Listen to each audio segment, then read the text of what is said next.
어제 경기 이천시의 한 상가 건물에서 불이 나 투석병원에 있던 환자와 의료진 등 5명이 숨졌습니다.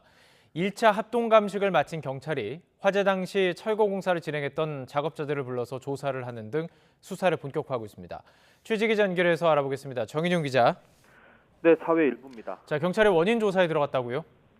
네, 경기 남부경찰청은 47명의 사상자가 발생한 상가 건물 화재에 대해 본격적인 원인 조사에 착수했습니다. 경찰은 어제 오후 진행한 합동 감식 결과 3층 스크린 골프장에서 불이 시작된 거로 확인했는데요. 화재 당시 폐업을 앞둔 스크린 골프장에서는 철거 작업이 진행 중이었던 만큼 오늘 작업자들을 불러 조사했습니다.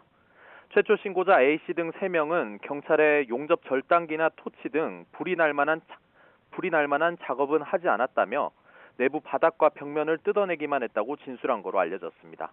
이들은 경찰이 발화점으로 지목한 스크린 골프장 1호실에서 작업하지도 않았다며 천장에서 불꽃이 튀어 신고했다고 주장한 거로 전해졌습니다.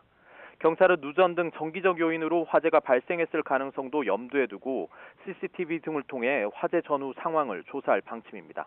아울러 경찰은 다음 주 월요일 오전 2차 합동 감식에도 나설 계획입니다.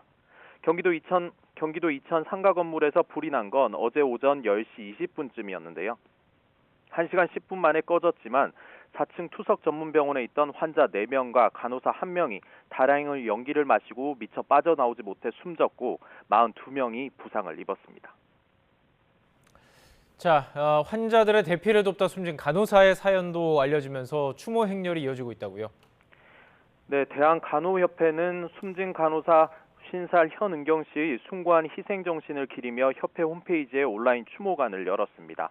하루도 채 되지 않아 간호사들을 포함한 누리꾼들의 추모글이 300개 넘게 게시됐습니다. 이들은 고인에게 경의를 표한다며 명복을 빌거나 최선을 다한 모습을 잊지 않겠다는 등의 말로 애도를 표했습니다.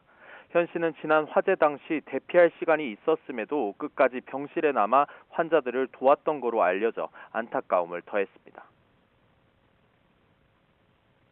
간호사들 분들이 제가 볼 때 충분히 피난할 시간적인 여유가 있었는데도 불구하고 전부 다 끝까지 남았던 거는 아마도 투석 환자들의 투석 중에 그걸 바로 끊을 수 없었기 때문에 그걸 최대한 환자들의 안전을 보호하려고. 협회 측은 오는 12일까지를 추모 주간으로 지정해 추모관을 운영할 예정입니다. 현 씨의 발인은 내일 아침 경기도 의료원 이천병원에서 엄수됩니다. 지금까지 사회 일부에서 전해드렸습니다.